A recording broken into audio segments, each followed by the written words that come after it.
नमस्कार दोस्तों, स्वागत है आपका अपने YouTube चैनल बीडीप इन्वेस्टमेंट में। और आज के इस वीडियो में हम बात करने वाले अशोक लेलैंड के स्टॉक के ऊपर, जहां पे ब्रोकरेज बहुत ही ज्यादा बुलिश हो चुके हैं और दोस्तों बहुत ही बड़े-बड़े टारगेट दे रहे हैं दोस्तों।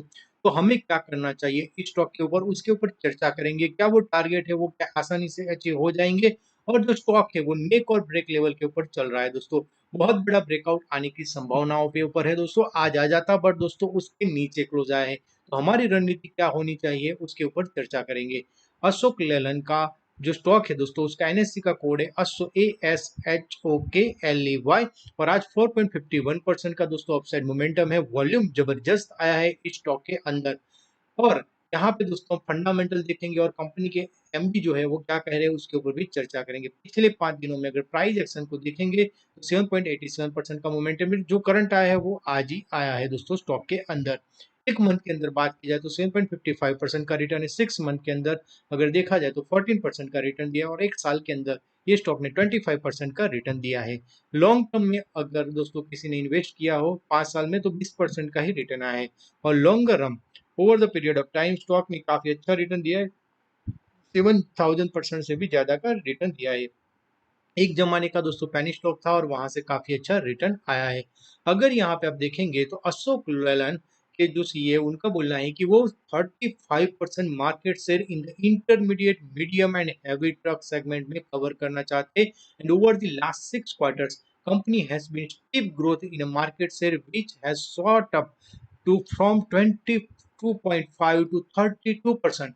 तो ये बहुत ही बढ़िया बात बोली हुई है दोस्तों। ये एक बहुत ही बड़ी चीज है, जहां पे जो उनकी स्ट्रेंथ है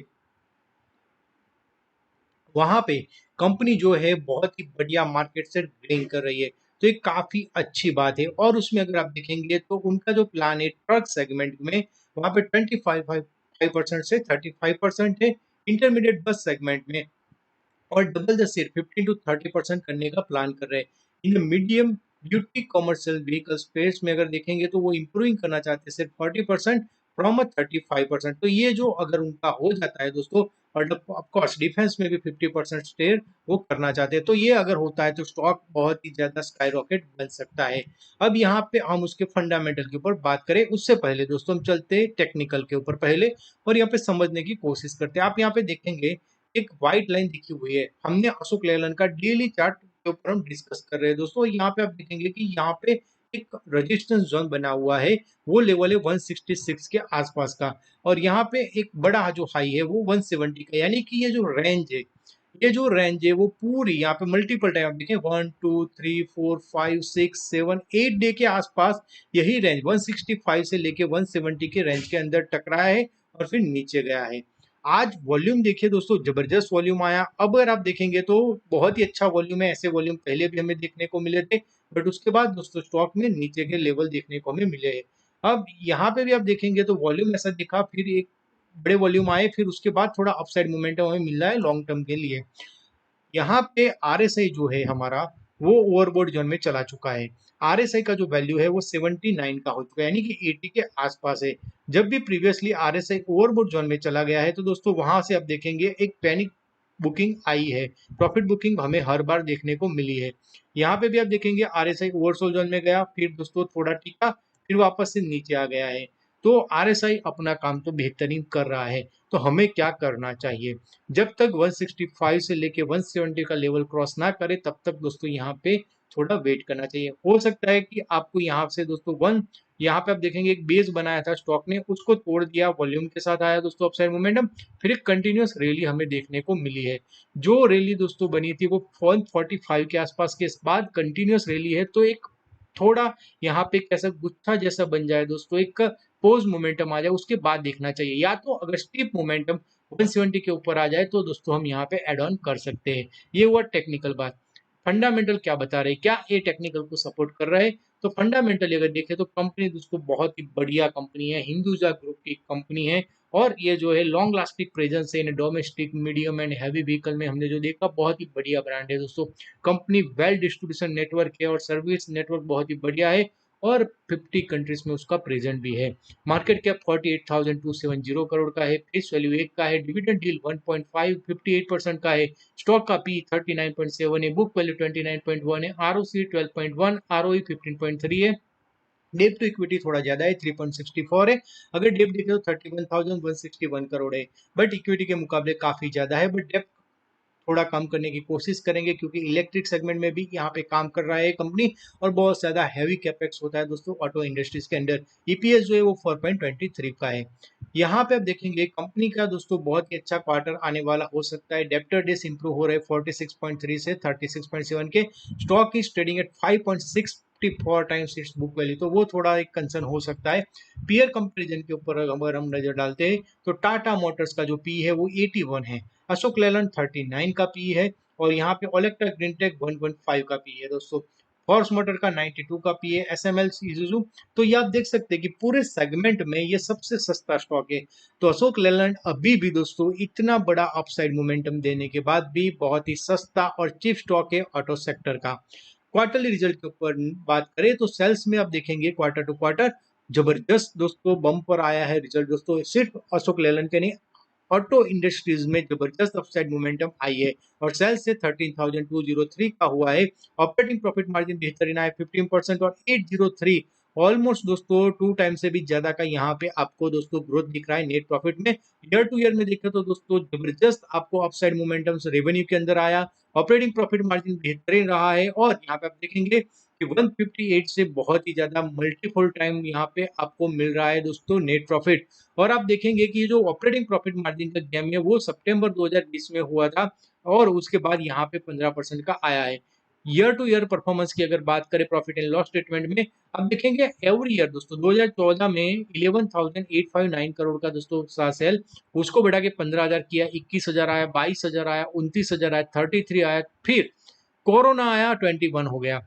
कोरोना के बाद और पैनिक आई दोस्तों, जो लॉकडाउन हुए और उसकी वजह से दोस्तों प्रॉब्लम यहाँ पे आई थी। फिर यहाँ पे दोबारा अपसाइड मोमेंटम 26,000 करोड़ का सेल हुआ और उसके बाद 41,673 का हुआ है सेल और ऑपरेटिंग प्रॉफिट मार्जिन है वो 12% आया है दोस्तों। पहले कोरोना से पहले 15-14% का ऑपरेटिंग प्रॉफिट मार्जिन था, तो अभी भी वो लेवल आया नहीं है दोस्तों ऑपरेटिंग प्रॉफिट मार्जिन के अंदर।